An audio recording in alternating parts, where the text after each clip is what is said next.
All right, hello everybody. This is Search and Seizure and Golf Balls, where I will teach you a little bit about search and seizure, and then Eric will tell you everything you want to know about not hitting someone with a golf ball and getting blamed for it.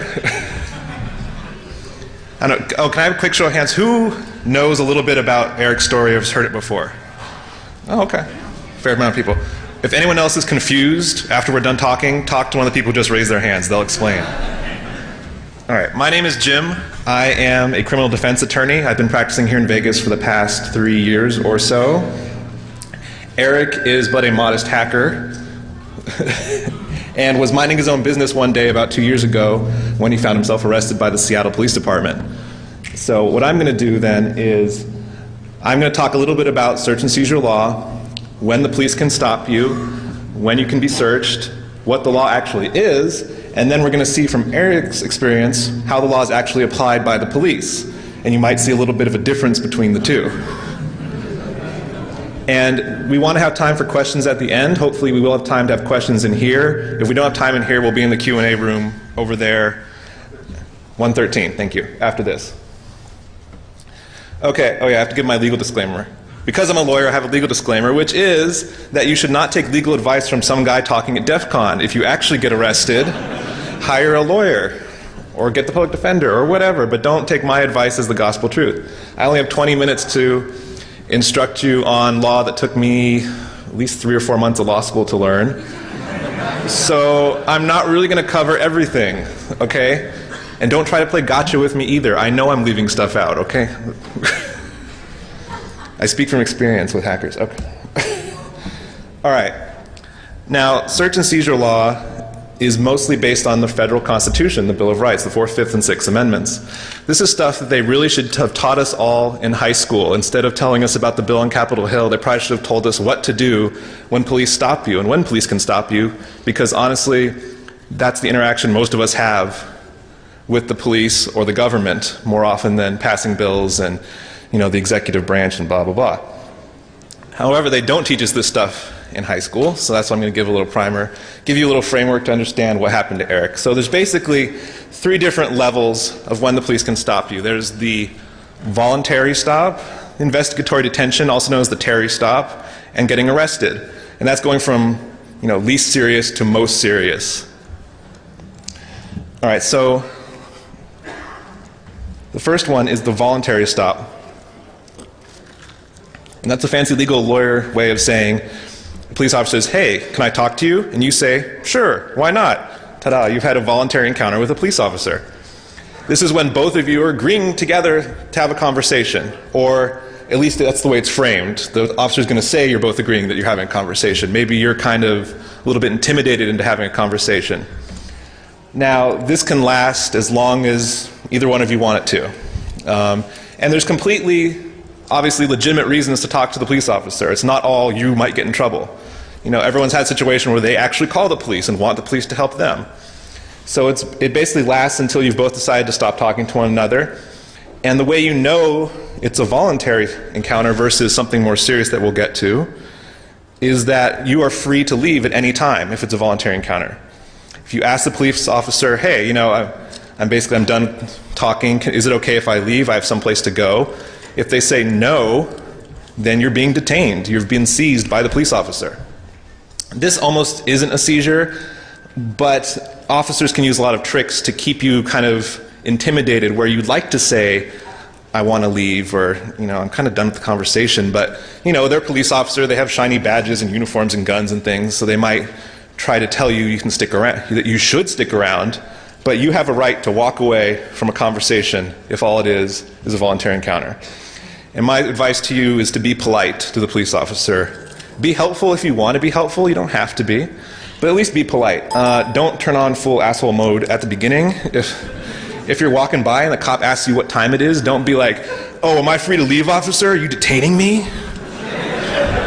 Just be cool with the officer, and they're people doing their jobs too, all right? They might have a different outlook on some things than you or I do, but they're doing their jobs, and they might be having a bad day. Just play it cool, and hopefully you won't escalate to the next level of a police encounter, which is an investigatory detention, which is also known as a Terry stop for the famous case Terry v. Ohio. which says the police can stop you when they have reasonable suspicion that a crime has occurred and that you're somehow involved. And as you'll hear from Eric, this is pretty much the situation when they first showed up on the scene in his case, arguably. I saw you were about to argue with me, don't. All right. And basically, the cops get a call. In Eric's case, it was these guys are screwing around with golf balls, and they hit somebody, and they show up. And at this point, they're investigating whether a crime has occurred. They don't really know. I mean, someone calls 911, but they don't know if a crime actually occurred, if it was a prank call, if it's something serious, not serious. They don't know what's going on. So they're showing up and trying to figure out, is there a crime? Is that guy involved in the crime? What's going on? So they're allowed to hold the person there until the suspicion is confirmed or the suspicion is evaporated or dissipates or whatever fancy word you want to use. Dispelled, sure. That was geeky. All right. So they can stay there, and basically they investigate, and if they decide after some investigation that they got the wrong guy, they're supposed to let the person go. And at that point, it goes back down to the previous level of the voluntary encounter. I mean, if they're letting you go, you can stick around if you really wanted to, or you can leave. Or it gets escalated to the next level, which is you got arrested because they confirmed the suspicion that there was a crime. So this is a kind of in-between place, and because of that, your rights during this time are pretty unclear. You always have your rights, we'll talk about later, the Miranda rights, like to remain silent, to have a lawyer. You always have those rights. Those are constitutional rights. But it's not really clear if you have any special rights. They don't have to remind you of them at this point. They don't have to read you your rights at this point because they're just investigating.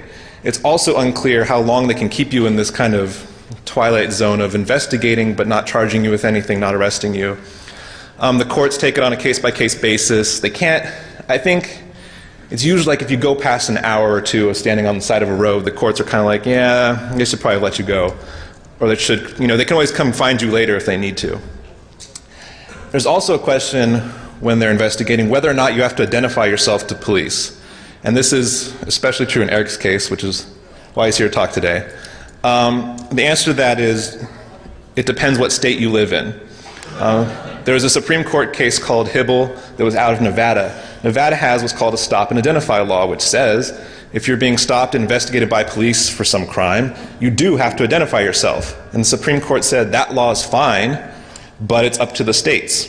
So here in Nevada, if they're investigating something and ask you to identify yourself, you do have to identify yourself. In Washington State, where Eric was detained, there is no such law. And he'll talk about what'll happen because of that. But there is no such law there. If there's about 15 states that have stop and identify laws, you can Wikipedia it later. I don't have a list in front of me, but you have to check on whatever state you're in as to whether you have to identify yourself to police. When you get stopped in this way, before you get arrested, so you're not arrested, you're stopped by the side of the road, they can only pat you down for weapons if they have a reasonable suspicion or idea that you have some kind of weapon on you.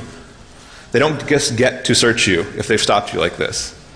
They can search you only for weapons, only if they have some suspicion that you have a weapon. Maybe the 911 caller says, oh, I thought he had a gun. Well, then they can pat you down.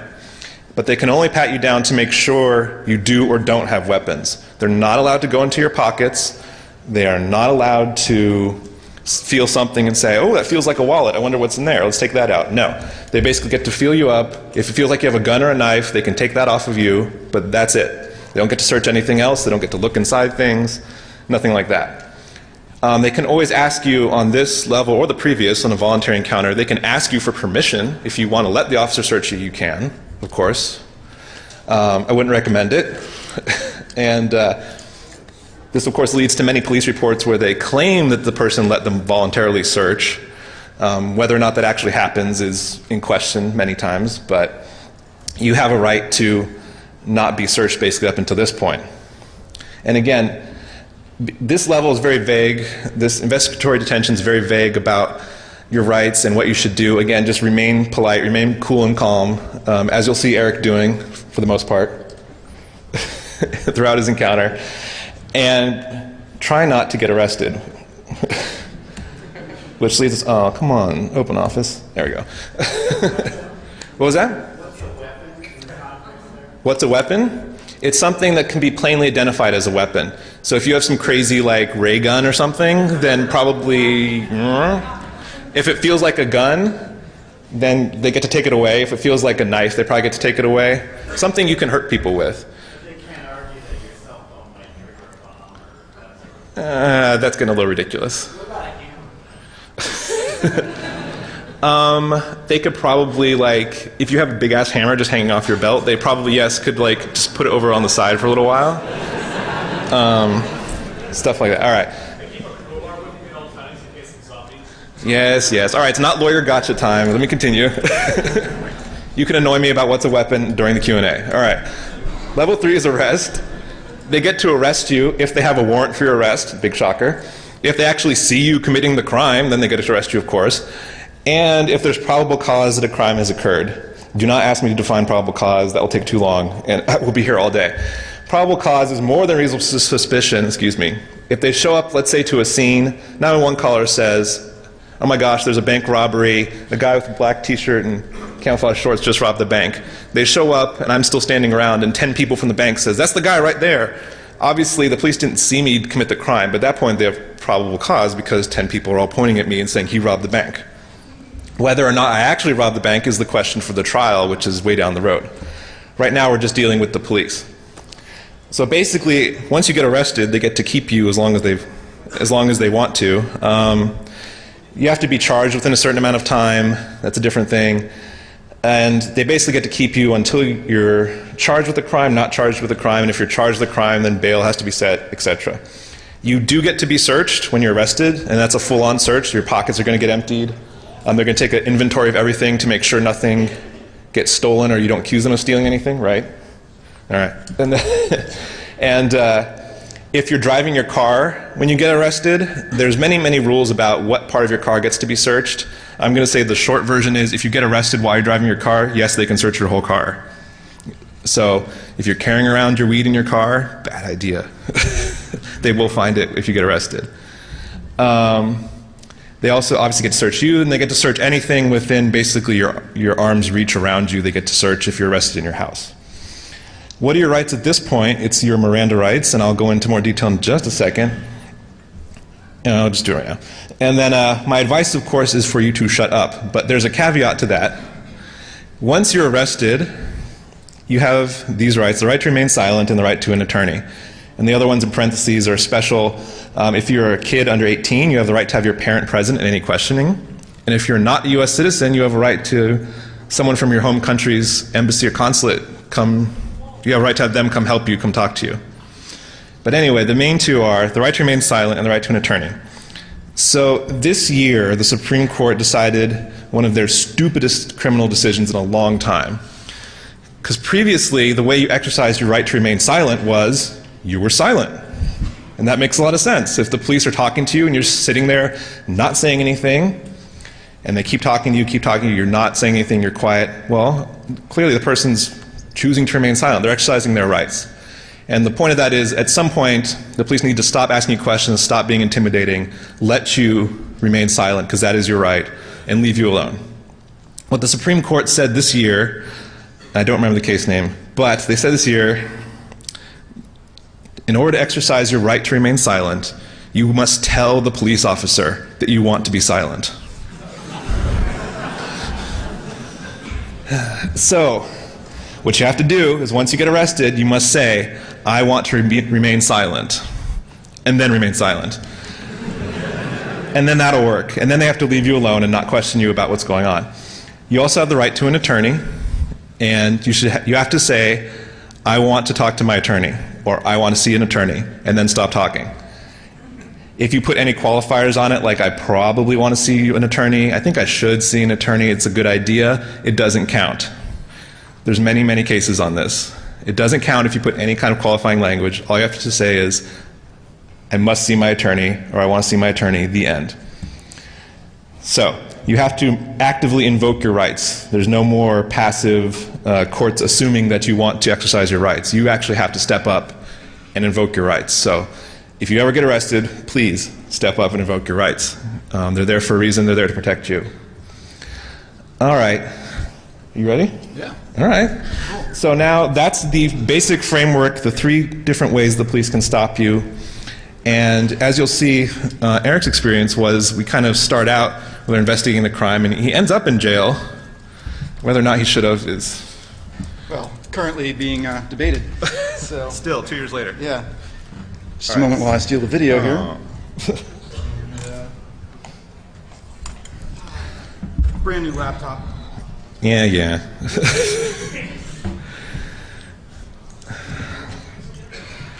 Sorry, in the meantime, he got arrested because he and a bunch of people, some of whom are here in the audience, I don't know if they want to hide or say who they are, a bunch of people were playing what's called urban golf in Seattle. How can I know? I don't know. Is your laptop?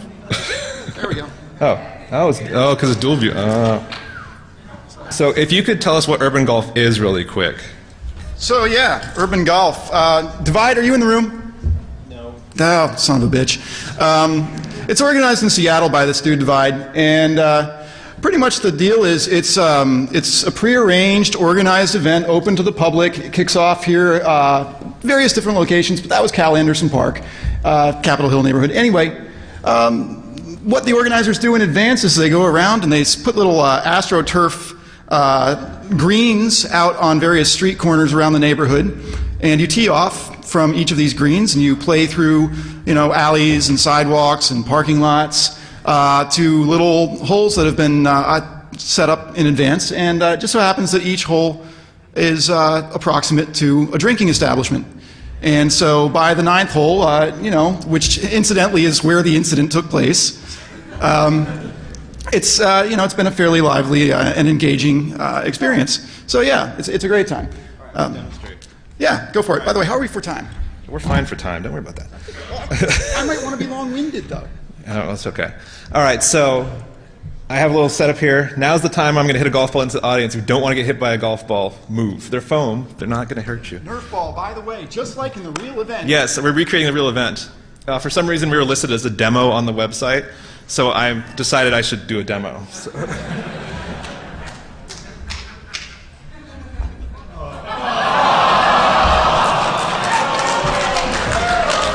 If you want to get me arrested, you got to try harder than that. All right, who got the ball? Who has the ball? Bring the ball up, please. Bring it down.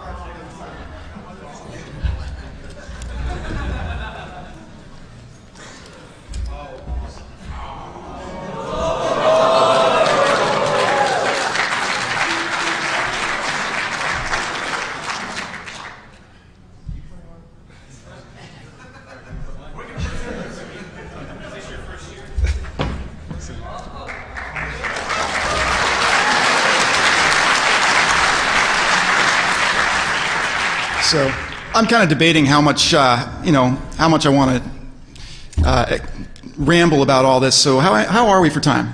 Ramble. Okay, ramble. So I'll tell the story in flashback format, and I'll start with at the point that I got arrested, and then I'll circle back to how it all went down. So at the point in time where the officer decided to arrest me, did the predictable thing, put me in cuffs, sits me down on the curb, does his thing for a while. Eventually he throws me in the back of a squad car. There were a bunch of squad cars on the scene. He turns the little in-car video camera that was facing out the front of the car to face me in the back of the car to record me behaving badly if I should have chosen to do so. And probably also to provide evidence that he wasn't, beating me up in the squad car. I don't know.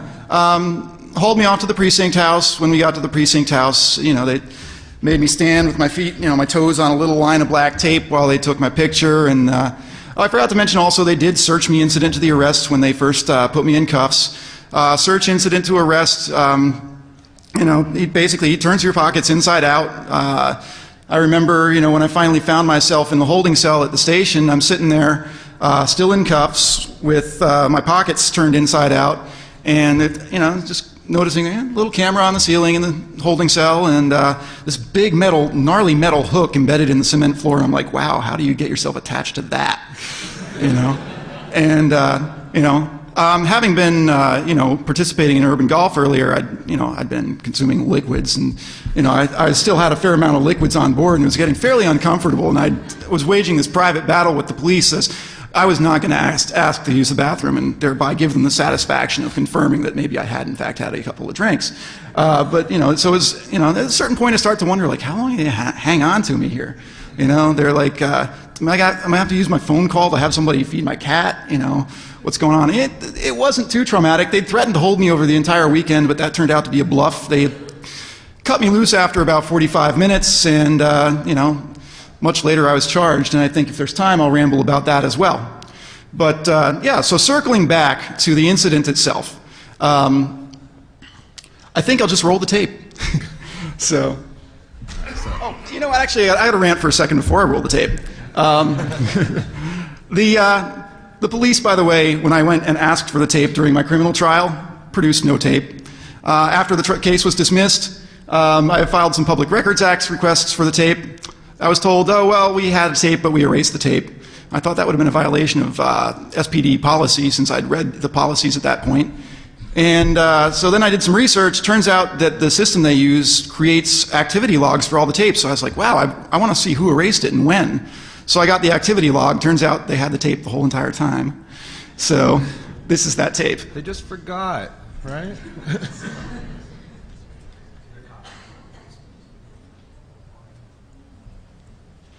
So I'll ramble during the first minute of the tape about the technical aspects of digital in-car video systems used by the police. Here the cop car's just parked because the police have been interviewing the complainant, that is the person who called 911 because he got hit with a Nerf ball. And at a certain point they see a bunch of golfers at the other end of the block, and the complainant goes, look, golfers. And so two of the cops jump back in their squad cars and turn their squad cars around and go and initiate the contact. And that's what's happening here. Officer Emily is turning her car around. And there's the bar that was the 9th bar in the course. And the complainant's here in white sneakers. And there's another cop standing there. He's going to walk over in a minute. This is silent because the camera's in so-called pre-event mode. It continuously records everything that goes on, but only when it's activated does it start to retain the video. And so it gets the 60 seconds before it's activated by the officer turning on the overhead lights, as the one up front does. Also notice that they park at an angle. That's to get the best possible view for the camera, right through the windshield and all that good stuff. And we'll get audio now because Officer Emily has just turned on the microphone that is What's your head over there? That's attached to her uniform. No worries. Keep walking there. No, sure. Are you with them? Are you with them? I'm not giving you any statements. That is not what I asked you, though. I said, are you with them? And I'm not giving you any statements. Are you with them, yes or no? What is that about a statement? Well, to answer your questions, that would be a statement. I'm not answering questions. Okay.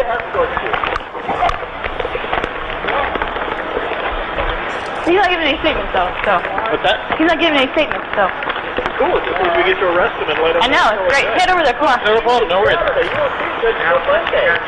Now, I don't know if you can hear what he just said, but that cop just walks right up to her. She says, he's not answering any questions. And he says, cool, that means we get to arrest him and hold him for the weekend. He looks at his watch and says, that's it, you're not going to see a judge until Monday. And all I've done is not answer questions. Can he do that? Oh, yes. Can he actually arrest you for that? No, not in Washington, where there's no stop and identify law. And besides, you're just minding your own business, and they want to ask you simple questions, so you can refuse to answer.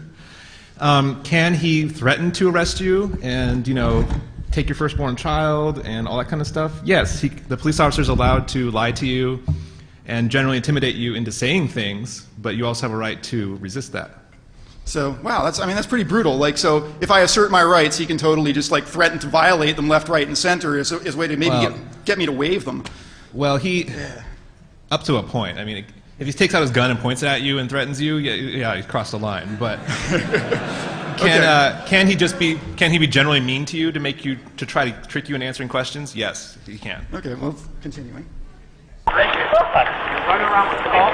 So, yeah, we don't really have the audio of my conversation with the officer here because the girl with the mic, she's walked away. The audio and video recorded, man. Your head. Would that help you deal with this? So, Hey, if you put your hands in your pockets one more time, I get to search you. really? No. The police's favorite words are furtive movements, which basically means anything they want it to mean, and they try to turn that into a way to search you, because they're like, oh, he kept edging his hand toward his pocket, so maybe he has a weapon there. That's why he's doing it, right? Instead of just, someone's really nervous because they got pulled over by a cop, so they're fidgeting. So, but no, obviously, at this point, you're not under arrest for anything. There's been no claim you have a weapon other than maybe a golf club, which you're not holding. And he has no reason to search you, so no, he can't search you right now. Okay. That's now on video. For the next minute or two, I'll just let the tape roll, and some interesting things happen in a minute. But, Cool. Joke. she just called me a joker. You are.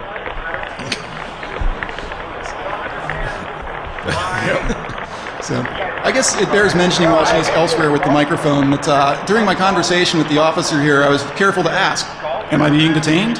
He's like, yeah. I was like, so I'm not free to go? And he's like, no. I was like, well, why? And he's like, we're investigating an assault. And this is the first I'd heard of any assault, but in my mind's eye, I'm like, great, somebody drunk with a golf club just totally went to town. Oh, can you pause for a second? This is also the usual, the police getting the law half right because they're cops. They think they know the law 100%, and they're usually half right. Someone got hit with a golf ball is a battery, not an assault. Genius. But getting hit by any object, by a person like, okay, I'm going to point at you. That's a battery, and you can get arrested for that, technically. Hitting any other person against their will with any object is a crime. And so they have a right to investigate that. Why don't you address intent? Because, I mean, the guy who hit the dude with the foam golf ball didn't mean to.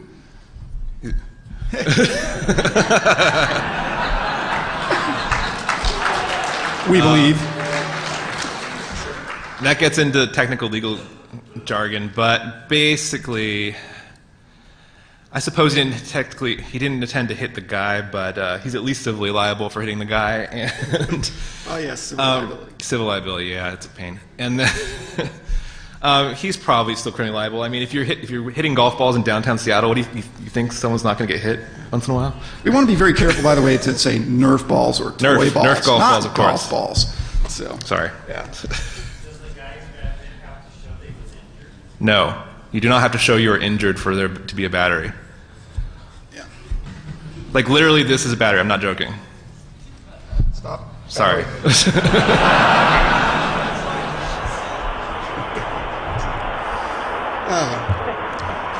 guys stay put, all right? Hand, red hand.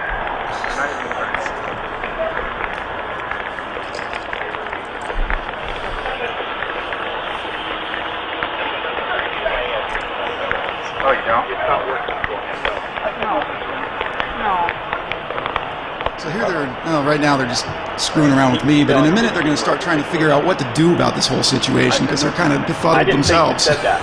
I'm just making a comment on my observation of your behavior. Also, a character's about to enter from camera right. That'll be the complainant, again in the white sneakers. And he's going to be tipping them off to the fact that he just saw... All right. Was one of them... There's like 4 of them, 5 of them. Are any of the ones that you're... Do you know which one Pretty sure. hit you? It's a little bit thicker, like my eye with a stocking cap. So the complainant just, they said, so do you know which one hit you? And the complainant's like, he's a bit thicker, like my height, with a stocking cap. Also notice I'm right there. So this is legally relevant because, should they still be detaining me at this point? No, because he just showed up and said, that's not the guy that hit me. They asked, he didn't exactly say that, but they asked, who's the one who hit you? And you're standing right in front of his face, and he didn't point at you and say, yeah, that's him. So really at this point, they should probably let you go. And also, is this possibly the reason why this tape went missing for a year or so? We can only speculate. I don't know.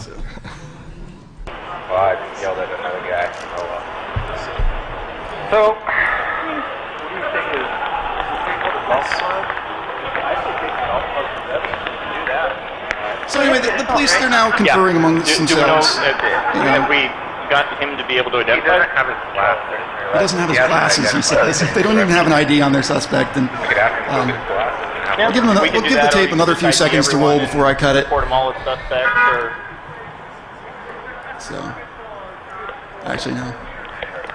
So yeah, instead of turning me loose, what do? They decide to gather up the IDs of everybody on the scene, including people who couldn't possibly be the assailant because they're the wrong gender, wrong race, just everything. Get them. You want to help me collect them? Yeah. you have ID on you? Got that Yeah. information there. Can you see your ID? On every single one of you? Go ahead and take your ID out of your pocket now. If you have the legal basis and authority to remove my ID from my pocket, I will not release it. I do have legal basis, so go ahead. I don't know if everybody could hear that. He asked me to take my ID out, and I kind of thought about it for a second, like, how do I answer this? You know, because he already threatened to throw me in jail for the weekend, and so I'm kind of like, I'm very nervous. I'm like, this guy is like, I'm walking this fine line, like I want to assert my rights here and not be pushed around or have him messing with me, but at the same time, now he's getting really assertive with me. And so I said, well, if you have the legal basis and authority to remove my ID from my wallet, I will not resist. So, of course, a little overwrought of an answer, and I wouldn't. I was going to say, I don't know if you want to bust out the legalese every time. You might just want to be like, no.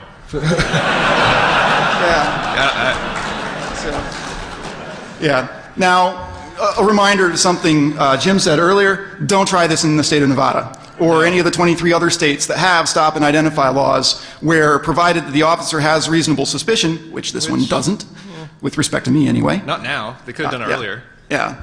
But anyhow. I will not release it. You have to remove it. Go ahead and remove your I ID. refuse to. Where is your ID? This is so good for camera. I love it. I love it. What's that? You said it's great for the camera. I love it. Turn around. Put your hands behind your back. Back your hands together. Which pocket? The left one. The other one. I know. Do you have anything else on you I need to know about? No. Okay. I'm not going to tell you. Is it in a wallet or something, or is it free? I've been giving you a lot of statements these last couple seconds. Stop. There's your wallet. Go ahead and remove your ID from it. I can't take the wallet. If it's got money in it, you're going to accuse me of stealing it. So remove your ID from your wallet. Thank you.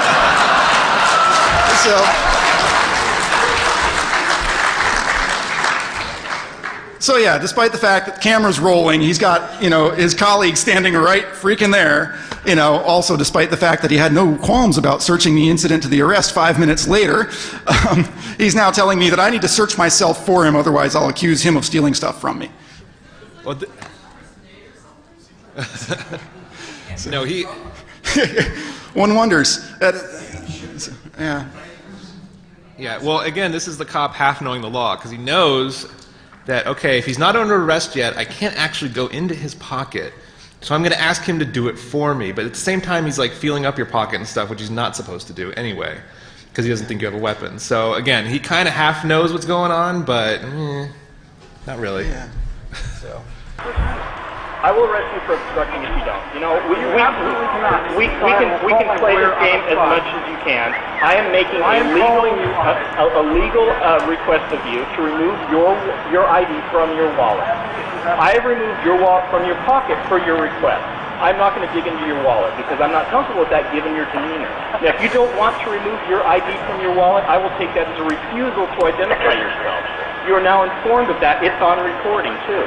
So if you refuse to give me your ID, which is now in your pocket, you refuse to give me your ID, then we will arrest you. Don't talk right now. You're sorry. Okay. Go back over there with them right now. I'm requesting your ID. Give me your ID. You refuse to give me your ID.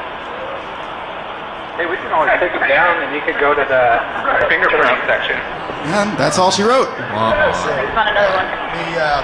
I'm the organizer of the ID. So what were you eventually charged with, exactly? Yeah, so I'm just going to let the tape run with the volume turned down now. So, yeah, the aftermath here is they charged me with obstructing, which is really broadly written law. I'm not going to play the lawyer with a lawyer actually sitting here, but I happen to know the Washington State Obstruction Statute by heart as a result of this experience, and that is any willful act which has the effect of hindering, interfering with, or delaying an officer in the discharge of his or her official duties is a misdemeanor.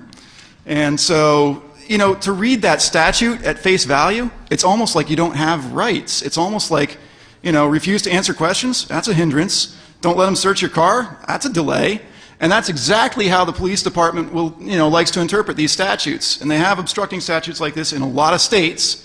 And, to a great degree, it's like Jim says, the cops, they kind of half know the law. They don't have the entire, American court system in their brains to sit there and untangle these conflicting statutes that have these inconvenient rights that kind of, work at at different purposes. Right, and that's not their jobs, but unfortunately it can have some really bad side effects. Obviously, like Eric went to jail for, how long were you in jail for? I was only held for about 2 hours. Oh, okay.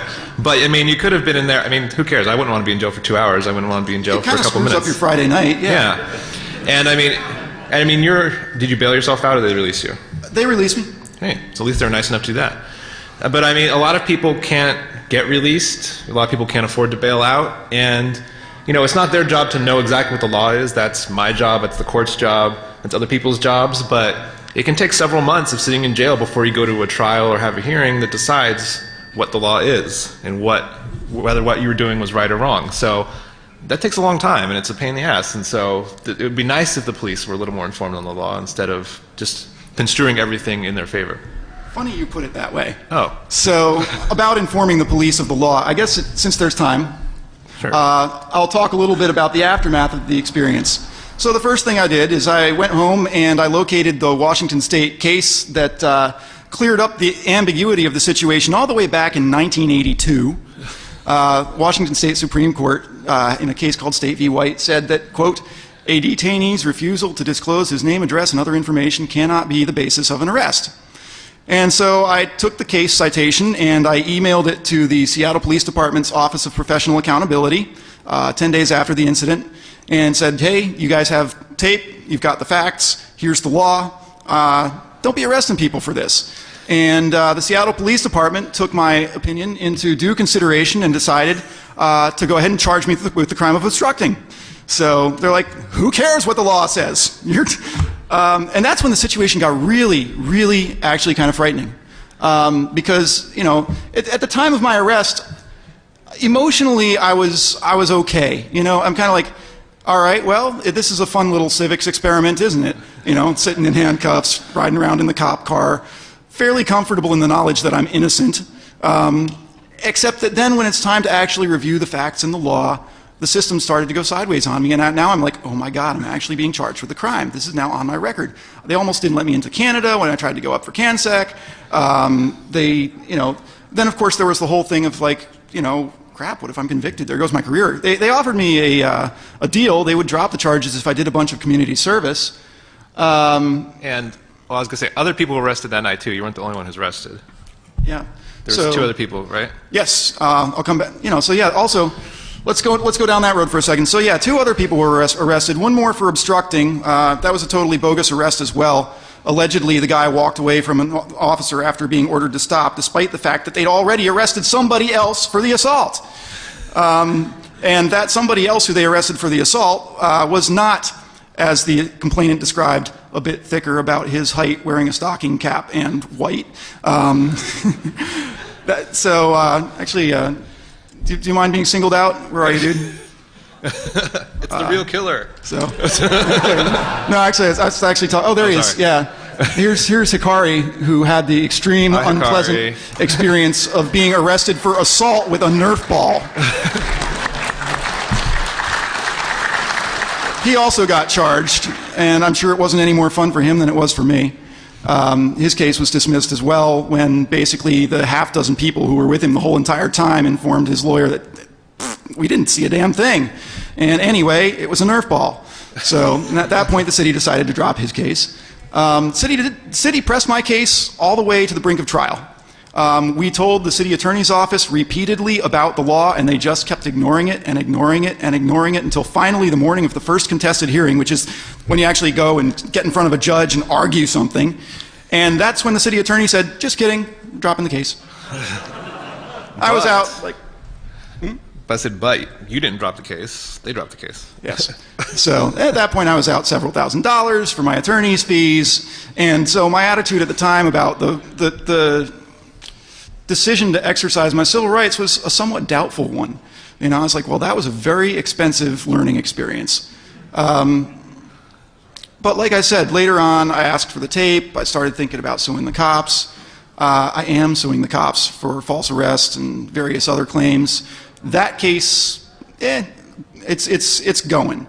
I actually, I guess it bears mentioning, just this week settled a related case for their failure to turn over the tapes. And the experience at this point has been educational and expensive for them. So, yeah.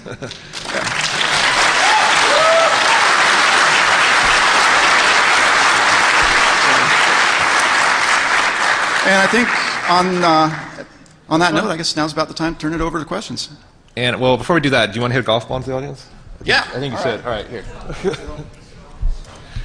This time he won't get in any trouble for hitting the golf ball. All right, heads up, fools. You gotta watch the backswing, by the way. I'm actually surprised. No. Oh, come on. Oh. Where is it? It's under the stage, man. It's under the stage. Put your back into it.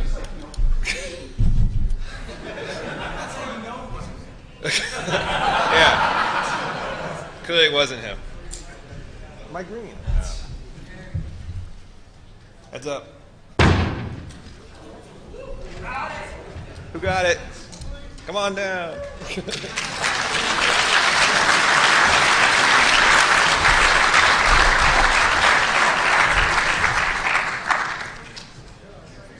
Don't have any more, so don't ask. All right, questions. We have like 5 minutes for questions. Yeah. Okay. Anybody? Come. Sorry. Not your turn, Junk. Okay. Go ahead, though. So these stuff that identify us, am I required to identify myself, or am I required to present identification? That is true. The question was, are you required to provide identification if there's a stop and identify law, or identify yourself? There's no requirement in the U.S., except Arizona, for you to carry your papers on you. So you have to identify yourself. Give them probably your name and your birth date. If you lie, you will be in trouble. That is a crime at that point. So don't try to do shenanigans if they ask you. If they have a right to ask you, you need to tell them the truth. I was thinking recently about the refusal to actually give my statement. There's a really interesting YouTube video I found that was like 2 hours worth, an hour's worth of footage by a guy that says never, never, ever, ever under any circumstance talk to police, because everything that you say they will try to twist to use against you somehow. And I don't remember the video. I don't think they covered, but there was some contention about whether if a cop approaches you and asks you to divulge information, whether you just say nothing or actually tell them I am exercising my right to not say anything. Oh, all right. So the short version of the question is, if a cop approaches you to ask you a question, should you just say nothing, or should you say I'm exercising my right not to talk to you? I would just say somewhere in between. I would say, politely say, I'm not going to answer the question. I have somewhere else to be. I'm walking away. See you later. If he wants to stop you and try to escalate it at that point, then he's probably going to have some explaining to do, depending on the state. All right, Junk is going to die if we don't answer the question. What? This isn't about golf balls, and I have that situation never happened. Now, Uh-oh. say you're in a bathroom. You want to get in a bathroom, which is awesome, so this applies. Say you're in a bathroom, and you finish whatever you're doing, and you find a curtain, and there's a ladder up on the top. There's a door, and the door doesn't have any markings, and it's not locked. It doesn't Yes. say do not enter or step over. Right. You go up this ladder, you find a room, and you just happen to bring 20 or so of your friends with you. In Nevada, Yes. the laws, you may be Yes. at a hotel. All right. So the question is. The answer is yes, we got arrested. The question is, if you. Trespassing at that point, hypothetically speaking. No, because in Nevada there's a law that you have to post the trespass notice on the place first. So yes, if you manage to accidentally go on the roof of the Riviera, they can kick you off the property. Yeah. Right. I'm just saying hypothetically. They can certainly eject you from the property because they don't have to let you be here, but no, that's not trespassing. Anyway. Okay, let's go the yellow shirt and then the gray shirt. Thanks. So if I'm taken at some point into an interrogation room, is there some golden time limit that I have to last them on? Question is, if you're in an interrogation room, you've been arrested at that point, is there some golden time limit before they have to stop questioning you? The answer is no, not really. However, the longer it takes, the more likely a court's going to say that's not cool and kick out whatever they get. At some point, hopefully, you evoke your right to be silent or to have an attorney, and that should end it sooner. But no, if you hold out for 24 hours, it's not like there's some magic limit where they have to stop questioning you. Do they have to give you water in the bathroom? I'm sure at some point, yes. The answer is that. But Okay, before we go to the person in the gray shirt, we've just been told that time is up and we need to continue this discussion in room 113. All right, gray shirt. All right, thank you, everybody.